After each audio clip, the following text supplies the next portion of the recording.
बातमी आहे मुंबईच्या दादर कबूतरखान्याची। मुंबईतील कबूतरखान्यांवरून आता जोरदार चर्चा सुरू आहे, जोरदार वाद देखील सुरू आहे। मुंबई उच्च न्यायालयाने कबूतरखान्यांच्या परिसरात पक्ष्यांना अन्न देण्यास आता बंदी घातली, मात्र तरीही या निर्णयाला डावलून आता जैन समाजातील काही व्यक्ती कबूतरांना खाद्य पुरवत असल्याचे निदर्शनास आले आणि यावरून आता जैन समाजाने उपोषणाचा मार्ग स्वीकारण्याचा इरादा देखील दर्शवला आहे। जैन मुनी निलेशचंद्र विजय यांनी 13 तारखेपासून समाज उपोषणाला बसणार असल्याचा इशारा दिला। सरकारी सूचनेनंतर कबूतरांना अन्न देणे सुरू झाले। निवडणुकीचा विचार करून हे सगळे चालू आहे। आमचे परुषण संपल्यानंतर पुढील पाऊल ठरवू।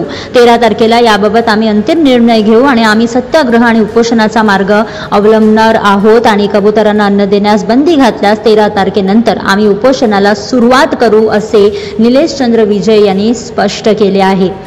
मुंबई उच्च न्यायालयाने कबूतरखान्याच्या परिसरात पक्ष्यांना अन्न देण्यास बंदी घातली, मात्र तरीही याच निर्णयाला डावलून आता जैन समाजातील काही व्यक्ती कबूतरांना खाद्य पुरवत असल्याचे निदर्शनास आले आहे।